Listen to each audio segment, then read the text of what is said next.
Question number 30 क्या है? From a point P on the ground, from point P on the ground, तो ground है, ठीक है, from point P on the ground, from of elevation depression, ये 4 word बहुत important है ना। एलिवेशन कहां देख रहे हैं? ऊपर, डिप्रेशन नीचे, ऑफ किसको देख रहे हैं? फ्रॉम कहां से देख रहे हैं? So from a point P on the ground, the angle of elevation कहां देख रहे हैं? ऊपर, of the top of 10 metre tall building, 10 metre tall building है, क्या एलिवेशन? ऑफ टॉप, मतलब इस यहां से किसको देख रहे हैं? ऊपर देख रहे हैं, ठीक है, ठीक है। अब ध्यान से, बहुत अच्छा क्वेश्चन, ध्यान से। एंड अ हेलीकॉप्टर, ध्यान सुनिएगा, and a helicopter hovering over the top of building are 30 degree and 60 degree, मतलब इसके ऊपर क्या है? एक एरोप्लेन या हेलीकॉप्टर है। अब वो ध्यान सुनिए, ध्यान से भाई साहब, ये क्या है? हेलीकॉप्टर है, ठीक है, ये क्या हेलीकॉप्टर है? फिर सुनो ध्यान से। From a point P on the ground, इसी पॉइंट से जो कि ग्राउंड पे है, द एंगल ऑफ एलिवेशन, आप ऊपर देख रहे हो, of top of 10 metre tall building, 10 metre tall building के टॉप को देख रहे हो, एंड साथ में आप हेलीकॉप्टर को भी देख रहे हो। किसको देख रहे हो? हेलीकॉप्टर को, hovering over the top of building, जो कि बिल्डिंग के टॉप के ऊपर मंडरा रहा है, एंड दोनों का एंगल क्या है? 30 डिग्री एंड 60 डिग्री, दो एंगल है 30 डिग्री और 60 डिग्री। जिसके आप पास हो वहां एंगल बड़ा होता है, जिससे आप दूर हो वहां एंगल छोटा होता है। ध्यान से समझ लो आराम से। तो दो एंगल दिए, एक 30 और एक 60, ठीक है। अच्छा सॉरी, वो तो ऑब्जेक्ट जितना पास जाओगे तो एंगल बड़ा होता जाएगा, ऑब्जेक्ट से दूर आओगे तो एंगल छोटा होता जाओगे। और यहाँ वैसे नहीं है, यहाँ वो अलग चीज है। तो यहाँ पे ये बेटा ये कितना डिग्री होगा? ये आपका होगा 60 डिग्री, और ये कितना होगा आपका? 30 डिग्री, ठीक है। तो जो टॉप बिल्डिंग है, बुक में लिखा है, बुक में पहले बिल्डिंग मेंशन करिए और फिर हेलीकॉप्टर, वैसे एंगल रिस्पेक्टिवली लेंगे। देखो एंगल लिखा है 30 डिग्री एंड 60 डिग्री रिस्पेक्टिवली, मतलब 30 डिग्री किसके लिए? बिल्डिंग के टॉप के लिए, और 60 डिग्री किसके लिए? हेलीकॉप्टर के लिए। ये आ गया। पूछ क्या रहा है हमसे? पूछ रहा है find the height of helicopter above the ground, हमको ये निकालना है। मैंने कहा था बच्चों बिल्कुल परेशान ना हो, जहां जहां जो जो चीजें नहीं पता हो उसे तुरंत क्या वेरिएबल मान लिया करो। इसको मान लो x, इसको मान लो y। मैंने कहा था, क्या कहा था बच्चे? मैंने सिंपल कहा था आपको, number of right angle triangle will give you number of equations. अच्छा, तो राइट एंगल ट्रायंगल दो आ गए, एक देखो ये सिंपल सा ट्रायंगल ये आ गया, जहां पर ये क्या है? x है, एंगल कितना है बच्चे? 30 डिग्री, और ये क्या है? 10। फिर एक राइट एंगल ट्रायंगल कौन सा है? जहां पे ये क्या है? 10 प्लस y है, ये पूरी क्या है? 10 प्लस y है, ये कितना है? x है, और एंगल कितना डिग्री है? पूरा 60 degree. So there are two right angle triangles and they will give us two equations, and those two equations will help us to get the value of x and y. यहाँ जो तो tan 30 कितना आएगा बच्चे? tan 30 perpendicular upon base, perpendicular क्या है? 10, और base क्या है? x, ठीक है। 30 का परपेंडिकुलर कितना बच्चे? 10, और बेस क्या है? x, 1/√3 हो जाएगा। तो x कितना आ गया बच्चे? यहाँ से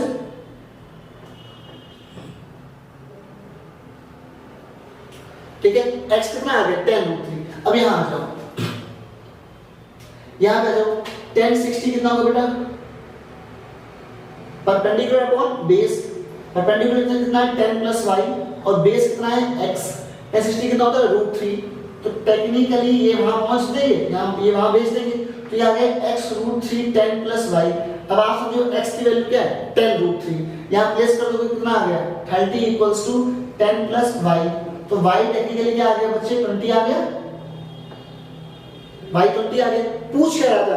पूछ रहा था से बेटा height of helicopter above the ground, helicopter की हाइट ग्राउंड के ऊपर 10 प्लस y पूछ रहा था। y कितना? 20 आ गया, तो टेक्निकली इसकी वैल्यू क्या आ गई? 10 प्लस 20 और इक्वल्स टू 30 कितना मीटर। ये रहा आपका आंसर। ठीक है। Question number 14 an aeroplane when flying at a height of 3125 meter from the ground, एक एरोप्लेन है,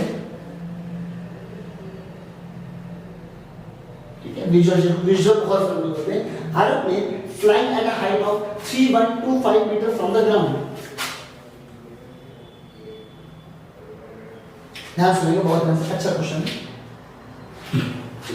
From the ground passes vertically below another plane at an instant when the angles of elevation, ध्यान सुनिएगा, an aeroplane when flying at a height of 3125 meter from the ground, एक aeroplane इस height पे उड़ रहा है, ठीक है, and passes vertically below another plane, vertically ऐसे होता है, मतलब ऐसे, ये vertically, ये horizontally, ये vertically, तो एरोप्लेन जो है वो passes कर रहा है vertically, मतलब ऐसे कर रहा है, मतलब वर्टिकली, ठीक है, बिलो अनदर प्लेन, मतलब दूसरे प्लेन के जस्ट नीचे से ऐसे पास कर रहा है, दूसरे प्लेन के जस्ट नीचे से पास कर रहा है, मतलब दूसरा प्लेन यहां नहीं होगा,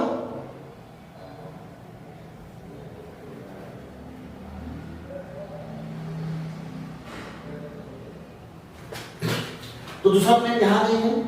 An aeroplane flying at a height of 3125 meter from the ground passes vertically below another plane at an instant मतलब एक मौके पे when the angles of elevation, मतलब नीचे से देख रहे हैं ऊपर, of two planes, दोनों प्लेन का from the same point, मतलब किसी एक पॉइंट से दोनों का एंगल क्या है, सेम है, एक का 30 डिग्री और एक का क्या है 60 डिग्री,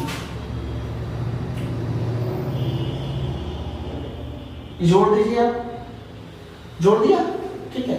312 है कितना, ये रहा, ये मुझको नहीं पता, इसको मैंने मान लिया y, ठीक है, आराम समझिए। ये क्या हो गया x, एंगल है केवल 30 और 60, ये कितना होगा बच्चे 30 और ये कितना होगा 60।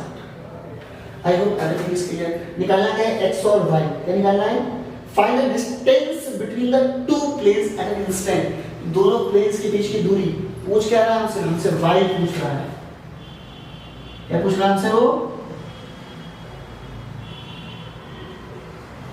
ठीक है।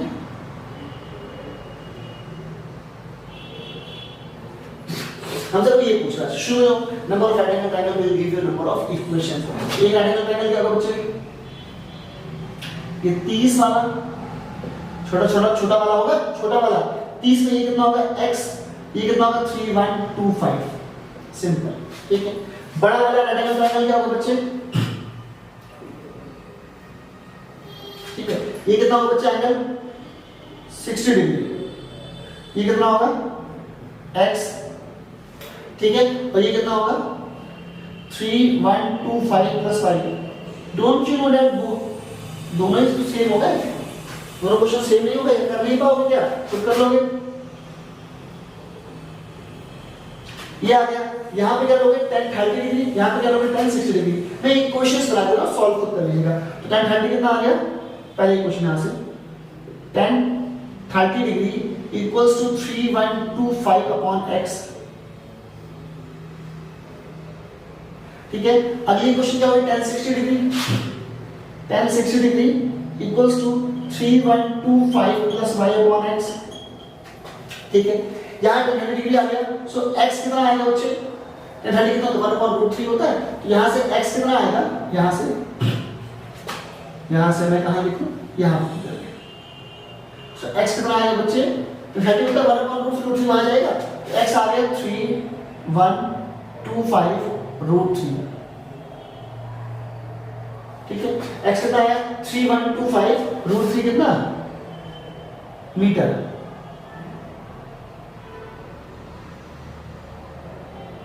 ठीक है। ये इतना आ गया, x आ गया, x tan 60 कितना होगा √3 होगा, ये आ गया x√3 3125 plus y, and as we know that what is x is 3125√3, यहाँ पर करोगे into √3 और ये तो x की वैल्यू है 3125√3, ये √3 और आ गया, तो यहाँ पे लिखा है 3125 plus y। इसको आप सॉल्व करोगे कितना आ जाएगा, ये हो गया 3 into 3.25, यहाँ पे इधर ले जाओगे क्या बचेगा 2 into 3.25, इसका आंसर कितना है 6250 मीटर। आंसर खत्म। क्वेश्चन नंबर 15,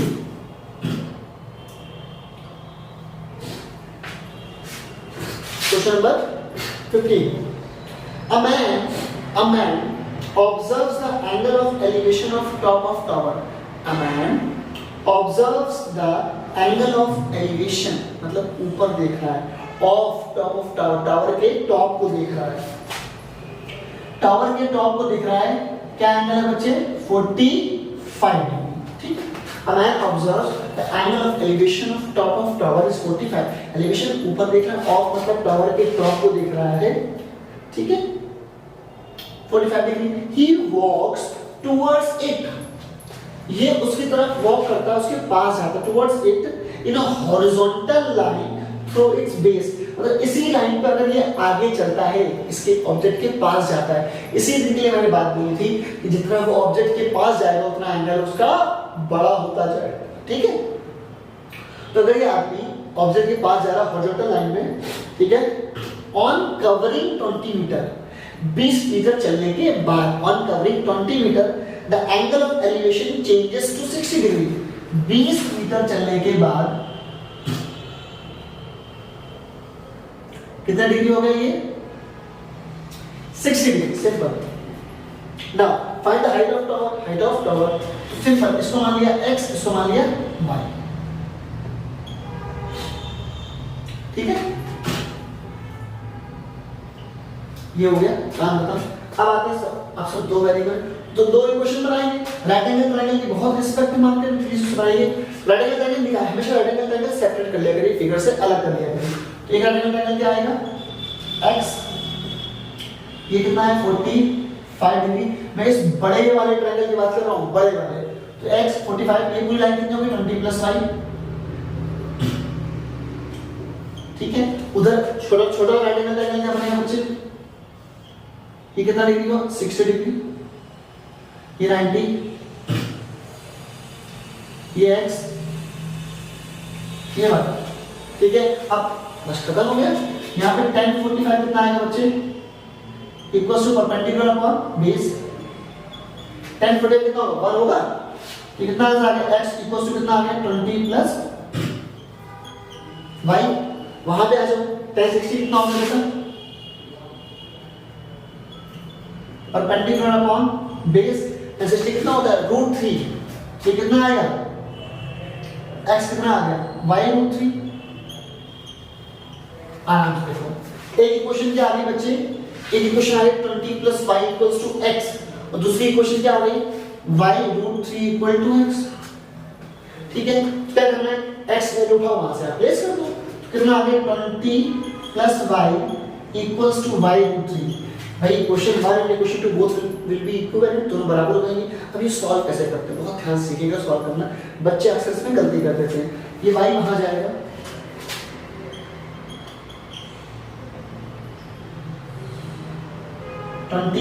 y वहां जाएगा, तो y √3 माइनस का y कॉमन ले लेंगे तो क्या बचेगा √3 - 1, जो कि नीचे आ जाएगा, तो टेक्निकली y कितना आ गया 20/√3 - 1, ठीक है।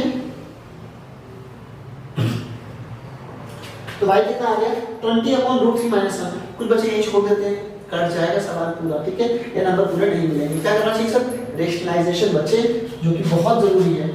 तो y कितना है, तो y = 20/√3 - 1, यहाँ पे क्या करेंगे बच्चे हम लोग रेशनलाइज, ऊपर भी और नीचे भी, ठीक है।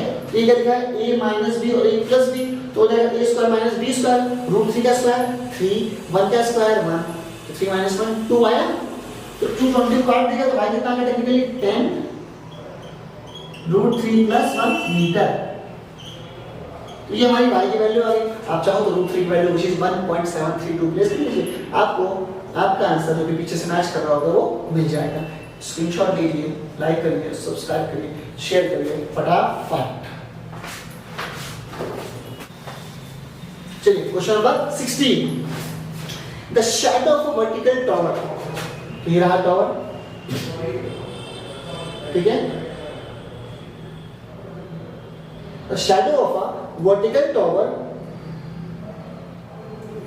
on a level ground, shadow यहां बनेगी, मान लीजिए शैडो है, ठीक है। Shadow of a vertical tower increases by 10 metre, by मतलब 10 मीटर बढ़ गई, ठीक है।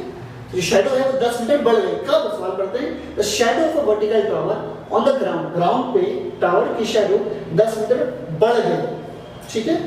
व्हेन द एल्टीट्यूड ऑफ सन, मतलब सन का एंगल चेंज हो गया 45 से 30 डिग्री, 45 से, याद रखना ऑब्जेक्ट के पास हमेशा बड़ा एंगल और दूर हमेशा छोटा एंगल। जब 45 से 30 डिग्री हो गया तो शैडो 10 मीटर बढ़ गई, सन का एल्टीट्यूड चेंज हो गया। तो क्या होगा, ये रहा, एक को मान लो बहुत प्यार से x मान लो और एक को बहुत प्यार से y मान लो, क्या होगा, number of right angle triangle will give you number of equations. क्या होगा बच्चे, एक ट्रायंगल ये हो गया, ये कितना है बच्चे 30 डिग्री हो गया, ये पूरा कितना है y, और ये कितना है 10 plus x। I hope it is visible. आगे आ जाइए, यहाँ पे देख लीजिए, दूसरा ट्रायंगल देखते हैं। ये 90 है, ये 45 है, ये आपका y है, ये आपका x है। आइए शुरू हो जाते हैं। 10 45 डिग्री होगा perpendicular upon base y upon x, इसकी वैल्यू 1 होगी, तो x इक्वल टू कितना आ गया y, इसका काम यहीं पर खत्म हो गया। अगले पे आ जाओ, 10 30 डिग्री इक्वल्स टू क्या होगा, y अपॉन 10 प्लस x, ठीक है। 10 30 कितना होता है 1/√3 होते हैं, यहाँ चला जाएगा, ये आपका आ गया 10 प्लस x, 1/√3 यहाँ चला गया, ये कितना आ गया y√3। x will be replaced by y, so it will be what 10 plus y equals to y√3। Solve कैसे होगा, सॉरी नहीं चल, आगे सुनिए, ये आ गया, सॉल्व कैसे होगा, ये तो पिछले सॉल्व करके y वहां जाएगा, y वहां जाएगा, कॉमन हो जाएगा, तो कितना आएगा y√3 माइनस का 1। सॉल्व कैसे होगा, सॉल्व कैसे होगा बच्चे, सिंपल है, y equals to 10 upon √3 minus 1। अगर यहाँ पे सवाल छोड़ोगे कुछ भी नहीं मिलने वाला, इट मस्ट बी रेशनलाइज्ड हियर, तो कितना आएगा, ऊपर भी और नीचे भी, तो टेक्निकली y कितना आ गया बच्चे, a माइनस b और a प्लस b इसका माइनस b स्क्वायर, सो √3 का स्क्वायर 3, 1 का स्क्वायर 1, यहाँ 2 आएगा, टेक्निकली क्या आ गया 5√3 प्लस 1। आंसर आपके सामने आ चुका है, क्या करना है, भाई y मिल गया, जो y वही x है, ठीक है, उठा हुआ रिप्लेस कर दो, आपका आंसर आपके सामने। √3 से क्या होता है 1.732।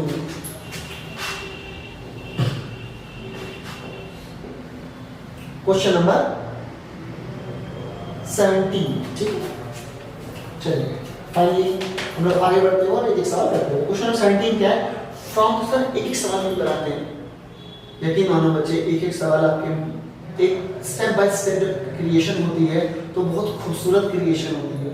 4 आ गए 4 नहीं आए, या फिर 4 हो गए और 4 छोड़ दिए, तो एक्चुअल में उसमें होता क्या है कि बच्चे का चैप्टर से टच खत्म हो जाता है, सवाल हो जाता है, सवाल में is not a big deal कि सवाल बने कैसे हैं। अगला सवाल इसके मतलब एक सवाल इस सवाल के बाद रखा गया है। आपने अक्सर बुक में चीज देखी होगी, दुनिया में किसी शीट में नहीं होता, हर बुक में जरूर होता है कि अगले सवाल में जो आने वाला है उसकी वो हिंट पिछले सवाल में ही दे देते हैं, और जब आप एक सवाल पढ़ते हैं तो आप सवाल को बनाना सीखते हैं। सवाल हल करना थोड़ा बेटी, सवाल बनाया क्या सोच के गया है, टीचर ने क्या सोच लिया सवाल बन गया, ये बताता है बुक। और कोई भी थ्योरी डिस्कवरी कुछ भी क्रिएशन होता है तो स्टेप बाय स्टेप होता है, ठीक है। यहाँ आपका फ्यूचर क्रिएशन हो रहा है, जो कि दुनिया में शायद सबसे बड़ा क्रिएशन है आपके लिए, फ्यूचर को क्रिएट करना, ठीक है ना, अपना फ्यूचर बनाना, तो स्टेप बाय स्टेप ही होगा। दैट्स व्हाई मैं एक सवाल कराता हूँ स्टेप बाय स्टेप। आइए question number 17, from the top of a hill, hill के टॉप से, from the top of a hill. अब क्वेश्चन बोलेंगे सर यहाँ से ऊपर देखेंगे, सर यहाँ से नीचे देखेंगे, कहीं भी देख सकते हैं फ्रॉम, एंड एलिवेशन भी हो सकता है और डिप्रेशन भी, मुझे नहीं पता। जब तक ऑफ और फ्रॉम, एलिवेशन और डिप्रेशन कंफर्म ना कर दे, आप अपनी बुद्धि नहीं लगाओ। हिल के ऊपर से दूसरी और भी ऊपर हिल हो सकती है, पॉसिबल है ना, ठीक है। तो कुछ भी पॉसिबल है, हम लोग अपनी बुद्धि नहीं लगाएंगे जब तक सवाल नहीं बोलते हैं, ठीक है। From the top of a hill the angles of depression, ठीक है, नीचे देख रहे हैं, the angles of depression of, ध्यान सुनिएगा, the angles of depression of 2 consecutive kilometre stones, मैं इस बात को लिखना पसंद करूंगा, angles of depression of 2 consecutive kilometre stones. Angles of depression of 2 consecutive, तो पहली बात तो यहां से कहां देख रहे हैं, नीचे देख रहे हैं, कहां देख रहे हैं, जहां से भी देखो, कैसे कहा बच्चा हमने, जहां से भी देखो वहां पे एक लाइन क्लिक कर दो, बेस लाइन, यहां से देख रहे हैं ये लाइन क्लिक कर, अब ऊपर देखो तो ये एंगल, नीचे देखो तो ये एंगल, ठीक है। तो यहां से देख रहे हैं 2 consecutive किलोमीटर स्टोन्स को, 2 consecutive kilometre, sorry 2 consecutive kilometre stones को, मतलब 2 पत्थर को देखा, ठीक है। यहां से एक स्टोन को देखा, ऐसे यहां से एक स्टोन को देखा, ठीक है। कॉन्सेक्यूटिव किलोमीटर समझते हो, कॉन्सेक्यूटिव मतलब क्या होता है कि लगातार, मतलब एक 2 किलोमीटर पे रखा है तो एक 3 किलोमीटर पे रखा है, एक 10 किलोमीटर पे तो एक 11 किलोमीटर पे, मतलब दोनों में गैप कितने किलोमीटर का है, सिर्फ और सिर्फ 1 किलोमीटर का, मतलब समझ में आया, ये कितना गैप है, 1 किलोमीटर, समझ आया बच्चे। तो कह रहा है यहां से 2 consecutive किलोमीटर के स्टोन्स, तो 2 पत्थर रखे हैं और consecutive लगातार 3 4 5 6 7 8 9 10, मतलब गैप कितने का, सिर्फ और सिर्फ 1 का, ये आ गया 1 का, ठीक। Due east are found to be 30 degree and 45 degree, 30 degree and 45 degree.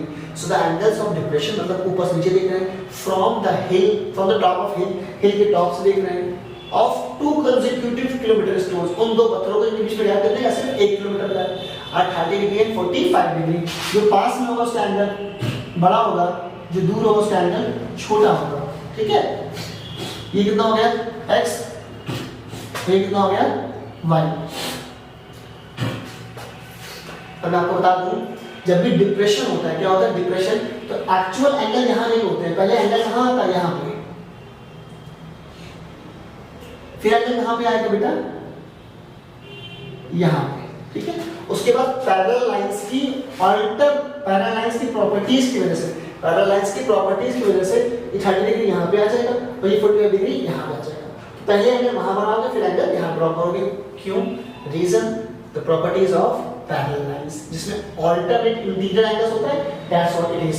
जो एंगल यहां पे, याद करो अपने पढ़ा स्कूल में z बनता है, बन रहा है z, जो एंगल है वो एंगल, ठीक है। अब number of variables will give you number of equations, sorry, and it will be equals to number of right angle triangle, number of right angle triangle। तो एक right angle triangle कौन सा, बड़ा वाला कितना एंगल 30 डिग्री, ये पूरा कितना, सॉरी ये पूरा कितना होगा बच्चे, पूरा कितना होगा x + 1, और ये कितना हो गया, ठीक है, 90 डिग्री हो गया। यहां आ जाओ,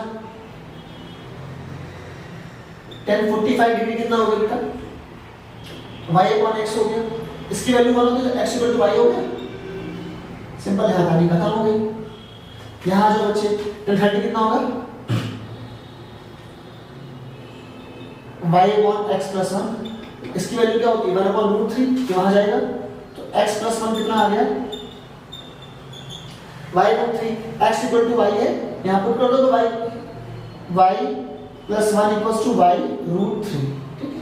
और जब इसको सॉल्व करो y वहां जाएगा, कितना है, y कॉमन ले लें, कितना है, √3 माइनस का 1 हो गया, ये तो होगा खत्म। तो y कितना है, ऐसे सवाल नहीं छोड़ना, y कितना है बच्चे, 1/√3 - 1, सवाल को ऐसे बिल्कुल नहीं छोड़ के करेंगे, रेशनलाइज, कितना आएगा बेटा, नीचे भी और ऊपर भी, कितना आएगा बच्चे, a - b + a + b², it means 1/2√3 minus का 1, जो y है वही x है। आ गया सर, सवाल का हम पूछ के रहा था, हमसे पूछ रहा था वो find distance of two stones from the foot of hill. Find the distance of stones. मतलब हमसे x भी पूछ रहा है और x plus 1 भी पूछ रहा है. तो जो y है वही x है. हमसे क्या पूछ रहा है बेटा? वो हमसे पूछ रहा है x तो हमारा अपॉन 2 रूट 3 माइनस 1, ठीक है. फिर हमसे पूछ रहा है वो x plus 1 है ना. क्या पूछ रहा है? Distance of two stones from foot of hill. मतलब ये यहाँ से किस दूरी पे? x दूरी पे. मतलब ये यहाँ से x डिस्टेंस पे और ये पॉइंट यहाँ से x plus 1 डिस्टेंस पे. तो वो x plus 1 कितना आ जाएगा बच्चे? सिंपल है. इसमें 1 प्लस कर दोगे आप बेटा तो क्या आएगा? Root 3 by 2 minus 1 by 2 plus 1 by 2. तो ये बता कितना आएगा बच्चे? 1 बाई 2 रूट 3 प्लस 1. आप करके देख लीजिएगा, आंसर यही आएगा. ठीक है सर. कैसे आया? Root 3 by 2 minus 1 by 2 plus 1 करोगे. माइनस 1 बाई 2 प्लस 1 क्या हो जाएगा? Plus 1 by 2. ठीक सिंपल. रूट 3 वैल्यू सब 1.732 प्लेस करो, आंसर पाओ यार. ठीक है आगे देखते हैं. Question number 18. देखो वैसे तो कैलकुलेशन मिस्टेक होगी और होगी तो यार समझ लेना, कोई दिक्कत थोड़ी है. कहीं में भी कुछ गलत लिख दिया, वैसे होता नहीं है. आज तक होता तो नहीं है. Question number 18. ठीक है. A man observes the angle of elevation. ऊपर देख रहा है. Of top of बिल्डिंग के टॉप को देख रहा है. ठीक है. Is 30 degree. He walks towards it. वो उसकी तरफ चला. In a horizontal line its base. मतलब यहाँ से उसकी तरफ horizontal line में चला थोड़ी दूर. On covering 60 metre. 60 मीटर चलने के बाद the angle of elevation changes to 60 degree. तो एंगल कितना हो गया? 60 डिग्री. ठीक है. Find the height of building. हमसे ये मांग रहा है height of building. ये आप करेंगे तो इसको क्या मान लोगे? x मान लोगे. दो वेरिएबल, दो इक्वेशन. ये क्वेश्चन सेम किस नंबर का है? ये सेम क्वेश्चन जो कर चुके हैं मेरे बच्चों, इस नंबर पे करा लोगे ना. क्वेश्चन नंबर 15 बिल्कुल सेम है. Same as question number 15. I will not do this sum. Do it by yourself. Do it by yourself. Okay? take a screenshot, like करो, सब्सक्राइब करो, शेयर करो, फटाफट करो, फास्ट.